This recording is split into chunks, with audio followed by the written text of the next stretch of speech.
Assalamualaikum. Today's topic is business cost. ये एक finance section का हमारे पास टॉपिक एग्जिस्ट कर रहा है। यानी कि हमारे पास जो फाइनेंशियल मैनेजमेंट का सेक्शन है, सेक्शन नंबर 5, तो उसमें एक इम्पॉर्टेंट चैप्टर एग्जिस्ट करता है। इसमें हमारे पास सिर्फ डिस्कशन होगा अबाउट कॉस्टिंग, बिजनेस से रिलेटेड कॉस्ट जो एग्जिस्ट कर रही होती है। तो अगर हम बात करें बिजनेस कॉस्ट की, बिजनेस कॉस्ट है क्या बेसिकली, इसकी डेफिनेशन देखते हैं। Amount of finance that a business has to pay while performing its operations। यानी कि बिजनेस जो अपने ऑपरेशंस को परफॉर्म कर रहा है, प्रोडक्ट को मैन्युफैक्चर कर रहा है, प्रोडक्ट को सेल आउट कर रहा है, या वर्कर्स को ट्रेनिंग प्रोवाइड कर रहा है। तो ऑपरेशंस परफॉर्म करते वक्त, कोई भी ऑपरेशंस हम परफॉर्म करें, ऑपरेशंस को परफॉर्म करते वक्त जो हमारे पास बिजनेस के खर्चा की रेट होता है या बिजनेस को एक अमाउंट ऑफ फाइनेंस पे करना पड़ रहा है, that will be business cost. जैसे we can talk about individual cost of studying. तो आपके पास क्या कॉस्ट हो सकती है कि आप ट्यूशन की फी या कॉलेज की फी पे कर रहे हैं, प्लस पे करने के साथ साथ आपको ट्रांसपोर्टेशन चार्जेस पे करने पड़ रहे हैं, ट्रैवल करके आना पड़ रहा है, वो भी आपकी कॉस्ट है। सिर्फ क्या, एक पर्टिकुलर सब्जेक्ट को या ए लेवल्स की प्रिपरेशन के लिए आप प्रैक्टिस जो परफॉर्म कर रहे हैं। तो इसी तरह बिजनेस जब प्रोडक्ट मैन्युफैक्चर कर रहा होता है तो वहां पे भी डिफरेंट टाइप्स की कॉस्ट बिजनेस को पे करनी पड़ती। तो जो कॉस्ट और जो खर्चा क्रिएट होता है वाइल परफॉर्मिंग बिजनेस ऑपरेशन, हम उसको बोलते हैं बिजनेस कॉस्ट। अब यहाँ पे देखें, बिजनेस क्या करता है, बिजनेस अपनी कॉस्ट को आइडेंटिफाई करता है टाइमली बेसिस पे, क्योंकि जब तक वो टाइमली कॉस्ट को आइडेंटिफाई नहीं करेगा तब तक बिजनेस मेजर प्रॉब्लम्स फेस कर सकता है। तो हमारे पे हेडिंग आ रही है importance of identifying business cost. अगर हम बिजनेस कॉस्ट को आइडेंटिफाई कर लेते हैं तो हमारे पास क्या उसकी बेनिफिट्स हैं या क्या इंपॉर्टेंस उसकी एग्जिस्ट करती है। तो यहाँ देखें, helps in establishing budgets. Business की जो बजटिंग का प्रोसेस है, जो हमने टॉपिक पढ़ा था उसमें देखा था बिजनेस क्या करे, फाइनेंशियल अमाउंट एलोकेट करे फॉर स्पेसिफिक टास्क। तो इसी तरह बिजनेस किसी भी टास्क के लिए जब फंड्स को या फाइनेंसेस को एलोकेट करता है उसको हम बोलते हैं बजट। तो बिजनेस के बजटिंग के प्रोसेस में ये हेल्प आउट करती है। कैसे? अब हमें पता है कि एक ऑपरेशनल कॉस्ट जैसे एडवर्टाइजमेंट की कॉस्ट कितनी है, या हम प्रोडक्ट को सेल आउट करने जा रहे हैं तो ट्रांसपोर्टेशन या डिलीवरी चार्जेस क्या है। तो उसी के अकॉर्डिंगली हम फंड्स को एलोकेट करेंगे for that particular task, for that particular operations. तो यहाँ पे बिजनेस क्या कर रहा है, बजटिंग का प्रोसेस इफेक्टिवली परफॉर्म कर रहा है। Let's take an example. Business is focusing on expansion. अब जब एक्सपेंशन पे जा रहे हैं तो यहाँ पे हम चाहे ब्रांच ओपन करने जा रहे हैं तो ब्रांच का रेंट कितना होगा, ठीक है, ये कॉस्ट हम पता कर रहे हैं। इसी तरह उस ब्रांच के ऊपर हम अगर कंस्ट्रक्शन करते हैं या रेनोवेशन करते हैं या अपने एम्बियंस के अकॉर्डिंगली शॉप को डेवलप करते हैं तो वहाँ पे डेवलपमेंट कॉस्ट क्या आएगी हमारे पास। इसी तरह उसके लिए हमें मटेरियल या प्रोडक्ट्स परचेज करने पड़ेंगे, वो कॉस्ट क्या होगी। तो ये सारे खर्चे जब हमें पता चलेंगे तभी तो हम एक्सपेंशन के लिए एक सर्टेन अमाउंट ऑफ बजट को एलोकेट कर सकेंगे कि इतने पैसे बजटिंग के प्रोसेस के लिए सूटेबल है। इसी तरह नेक्स्ट पॉइंट हमारे पास क्या आ रहा है, अगर हम बिजनेस कॉस्ट आइडेंटिफाई कर लेते हैं, यानी कि बिजनेस कॉस्ट को आइडेंटिफाई कर लेते हैं तो क्या होगा, हम फाइनेंसेस को टाइमली अरेंज कर सकते हैं। जैसे कि अगर हम बात करें तो यहाँ पे जैसे बिजनेस को फाइनेंशियल नीड क्रिएट होती है, फंड्स चाहिए।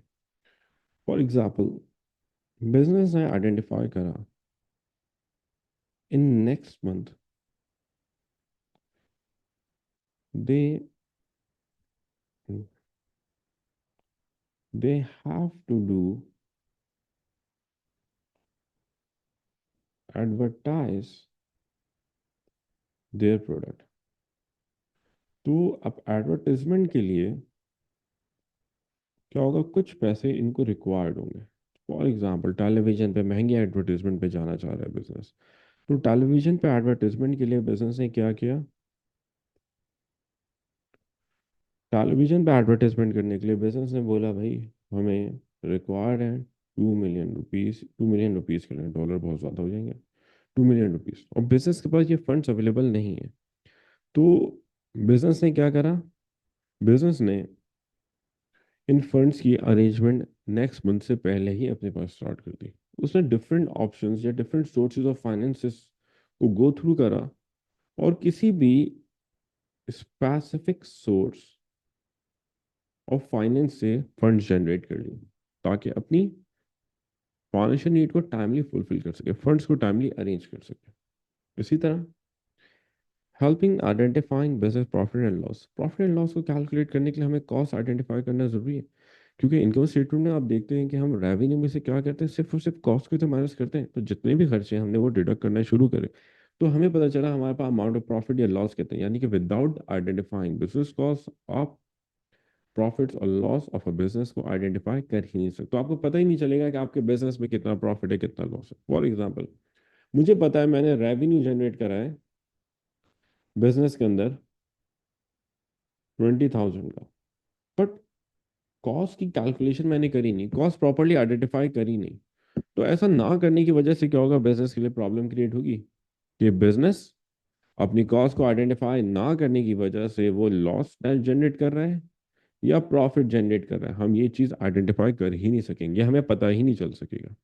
तो यहाँ पे ये पॉइंट आ रहा है कि it helps in identifying business profit slash loss, कितना प्रॉफिट हो रहा है या लॉस हो रहा है, बिजनेस आइडेंटिफाई कर रहा है।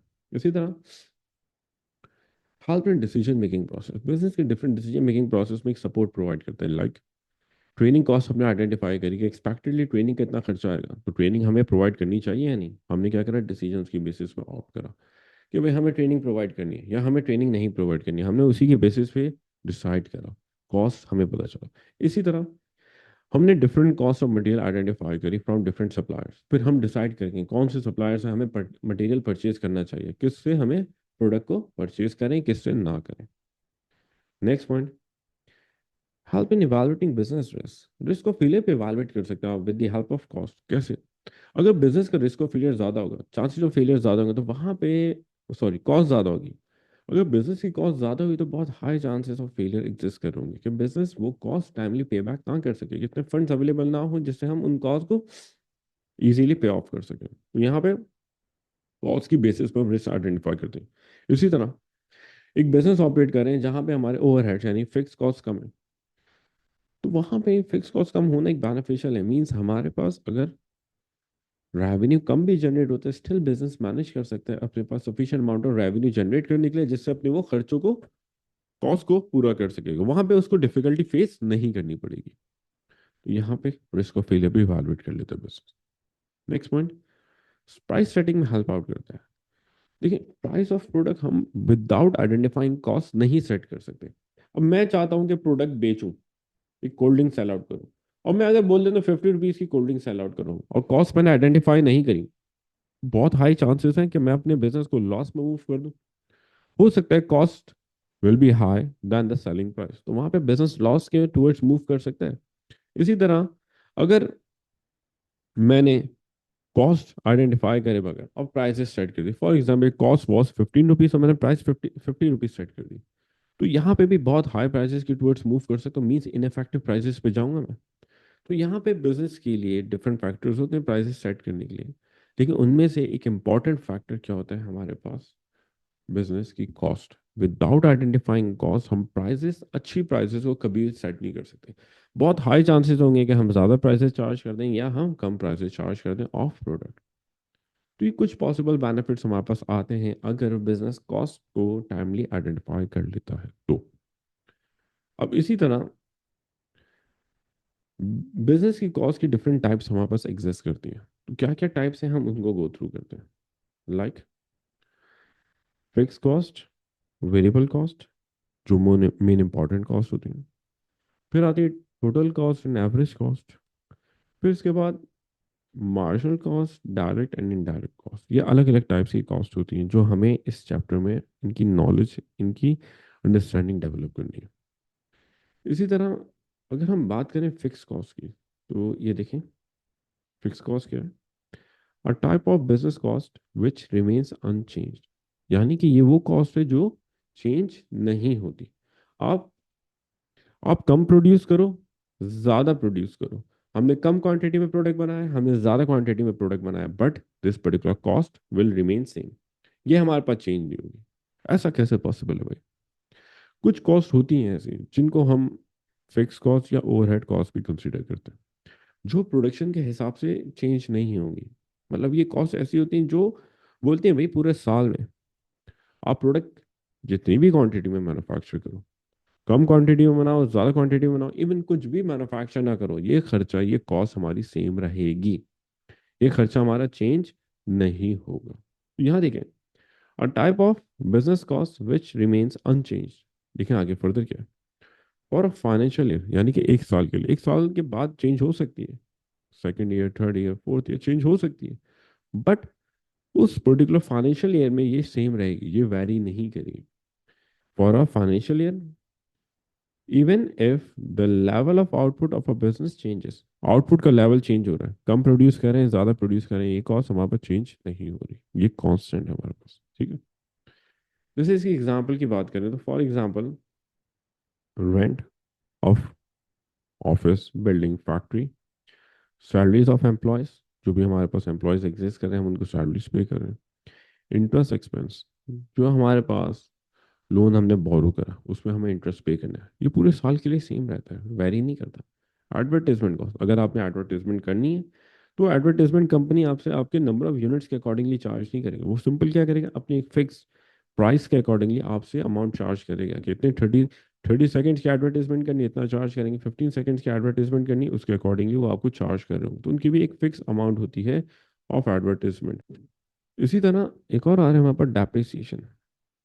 डेप्रिसिएशन क्या है, ये भी एक टाइप ऑफ एक्सपेंस होता है, जो बेसिकली क्या है, ये वो खर्चा होता है जो बिजनेस के वक्त क्रिएट होता है, किस वजह से, जो उसकी नॉन करंट एसेट, जो बिजनेस का नॉन करंट एसेट्स है उनकी वैल्यू रिड्यूस होती है over the period of time, उसकी वजह से जो हमारी कॉस्ट क्रिएट होती है, that is depreciation. For example, 5,000 का नॉन करंट एसेट है जो 4 साल तक चली, अब उसके 1,000 रुपये पर साल वैल्यू कम होगी, तो 1,000 रुपये हमारा एक कॉस्ट क्रिएट करेगी, वो डेप्रिसिएशन कंसिडर करते हैं।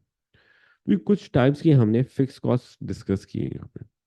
इसी तरह आपके पास एक और टाइप एग्जिस्ट करती है विच इज वेरिएबल कॉस्ट। अगर हम बात करें वेरिएबल कॉस्ट की, तो डेफिनेशन देखते हैं। A type of business cost that changes according to the production of the business। Business के प्रोडक्शन लेवल के हिसाब से चेंज होगी, यानी कि बिजनेस कम प्रोड्यूस करेगा, खर्चा कम आएगा। बिजनेस ने प्रोडक्शन ज्यादा कर दी, दिस खर्चा विल बी इंक्रीज, ये खर्चा हमारे पास इंक्रीज हो जाएगा। ऐसा कैसे पॉसिबल है? देखिए, आपके पास हीट एंड लाइट यानी कि यूटिलिटी चार्जेस, इलेक्ट्रिसिटी चार्जेस होते हैं, ये नंबर ऑफ यूनिट्स के अकॉर्डिंगली हो सकते हैं। जैसे हम मशीनरी की बात करते हैं, मशीनरी में हमने कम यूनिट्स मैन्युफैक्चर करे तो थोड़े टाइम के लिए मशीनरी ऑपरेट होगी, means there will be less electricity charges. हमने नंबर ऑफ यूनिट्स इंक्रीज करे, ज्यादा प्रोडक्ट्स मैन्युफैक्चर करें, मींस मशीनरी को और नंबर ऑफ आवर्स तक हमें ऑपरेट करना पड़ेगा, तो आपके पास क्या हुआ, आपके पास बिजनेस की इलेक्ट्रिसिटी कॉस्ट इंक्रीज हो जाएगी। Next, wages, we are talking about daily और weekly wage, we are talking about piece rate payment method और टाइम बेस्ड पेमेंट मेथड, ये तीनों टाइप्स हमारे पास वेजेस में आ गए। तो नंबर ऑफ यूनिट्स के हिसाब से जब पे करेंगे तो वहां पे कॉस्ट ऑफ लेबर वेरी करेगी। ज्यादा यूनिट्स बना रहे हैं मींस वर्कर से ज्यादा नंबर ऑफ आवर्स के लिए अपॉइंट करेंगे, कॉस्ट आपकी इंक्रीज होगी। जिस दिन प्रोडक्शन हो ही नहीं रही है, हम उस दिन वर्कर को कॉल आउट ही नहीं करें, there will be no cost of labour of the business. तो ये प्रोडक्शन के हिसाब से वेरी करिए। इसमें आ गया cost of material, cost of transportation, cost of maintenance of machinery. Maintenance और मशीनरी जो होती है ना बिजनेस करना, फैक्ट्रीज करना, वो क्या होती है, नंबर ऑफ आवर्स यूटिलाइजेशन के हिसाब से होती है। यानी कि मशीनरी को इतने घंटे तक आप चलाओगे, ऑपरेट करोगे, उसके बाद फिर हमें क्या करनी पड़ेगी, उसकी मेंटेनेंस करवानी पड़ेगी। फॉर एग्जाम्पल, हमने टाइमर सेट किया हुआ है, एक टाइम पीरियड लगाया हुआ है कि after every 1,000 hours of operation of machinery we will perform its maintenance. तो 1,000 आवर्स तभी यूटिलाइज होंगे जब हम ज्यादा प्रोडक्ट्स बना रहे हैं, हमने प्रोडक्ट्स मैन्युफैक्चर नहीं कर रहे, तो वो 1,000 आवर्स बहुत टाइम बाद यूटिलाइज होंगे, मीन्स मशीनरी की मेंटेनेंस कॉस्ट हमें एक लॉन्ग टाइम पीरियड के बाद पे करनी पड़ेगी। और हमारी प्रोडक्शन बहुत ज़्यादा हो रही है तो हमें रेगुलर मेंटेनेंस करवानी पड़ेगी आफ्टर एवरी 1,000 आवर्स, तो 1,000 आवर्स जल्दी हमारे पास आ जाएंगे। ये वेरिएबल कॉस्ट आ गई। अब अच्छा, वेरिएबल कॉस्ट का एक फॉर्मूला याद रखिएगा, total variable cost equals two variable cost per unit, एक यूनिट बनाने की वेरिएबल कॉस्ट जो क्रिएट हो रही है उसको मल्टीप्लाई कर देंगे with number of units produce, जितने यूनिट्स हमने मैन्युफैक्चर करें उसके साथ, तो वहाँ पर टोटल वेरिएबल कॉस्ट आ जाएगी। इसी तरह नेक्स्ट कॉस्ट आ रही है total cost, an accumulated cost that occurs while performing business operation। Business operations perform करें हम, चाहे प्रोडक्ट बना रहे हैं, चाहे बेच रहे हैं, चाहे स्टोर कर रहे हैं, आपके पास जब बिजनेस ऑपरेशंस आप परफॉर्म करोगे तो एक खर्चा क्रिएट होता है, एक टोटल लमसम अमाउंट ऑफ खर्चा, उसको हम बोलते हैं टोटल कॉस्ट। अच्छा, इसको कैसे हम आइडेंटिफाई करते हैं? टोटल कॉस्ट का फॉर्मूला देखें, total fix cost plus total variable cost, ये हमारे पास फॉर्मूला होता है, because it includes total fix cost and total variable cost, ये आ रहा है हमारे पास। इसी तरह नेक्स्ट आ रही है हमारे पास average cost. If we talk about average cost, तो ये क्या है basically? It is a cost per unit, यानी कि एक प्रोडक्ट मैन्युफैक्चर करने के बाद हमारी जो कॉस्ट, जो खर्चा क्रिएट हो रहा है, तो कॉस्ट पर यूनिट इसको बोले, that occurs while performing business operations, यानी कि हम जब बिजनेस ऑपरेशंस परफॉर्म करें, इसमें हम बात करें प्रोडक्शन की भी, और साथ में हम यहाँ पे बात करें अदर एडमिनिस्ट्रेशन क्रिएशन वर्क, जो भी हम एडमिनिस्ट्रेशन का काम कर रहे हैं, चाहे वर्कफोर्स को मैनेजमेंट से रिलेटेड है, या हम एडमिन प्रोसेसेस जो परफॉर्म करें किसी भी तरीके से, तो बिजनेस के ऑपरेशन जो परफॉर्म कर रहे हैं उसको, ऑपरेशंस को परफॉर्म करते वक्त जो हमारी कॉस्ट, लेकिन कॉस्ट पर यूनिट की बात करें, लमसम नहीं बात करें, क्योंकि लमसम बात करेंगे तो भी वहाँ पे फिर कॉन्सेप्ट ऑफ टोटल कॉस्ट आ जाएगा। यहाँ पे हम बात करें पर यूनिट के हिसाब से, एक यूनिट को मैन्युफैक्चर करने में, वो आती है हमारे पास average cost. It means that this particular cost includes fix cost per unit, एक यूनिट मैन्युफैक्चर करने में फिक्स कॉस्ट जो आ रही है, plus variable cost per unit, एक यूनिट मैन्युफैक्चर करते वक्त जो वेरिएबल कॉस्ट आ रही है, ये दोनों चीजें इसमें इंक्लूड होती हैं। तो इसको हम कैसे आइडेंटिफाई कर सकते हैं? इसका फॉर्मूला देखें, total cost upon total output, plus एक चीज और याद रखिएगा, with the help of average cost,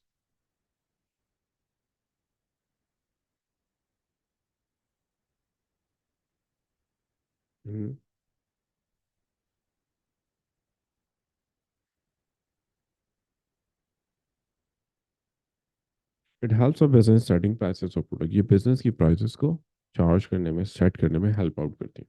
यानी कि विदाउट एवरेज कॉस्ट आप प्रोडक्ट की प्राइसेस को सेट कर ही नहीं सकते, आइडेंटिफाई कर ही नहीं सकते। यहाँ पे आपके लिए ज़रूरी है कि आप अपने बिजनेस की एवरेज कॉस्ट पहले आइडेंटिफाई करो और फिर आप प्राइसेस पे जाओ।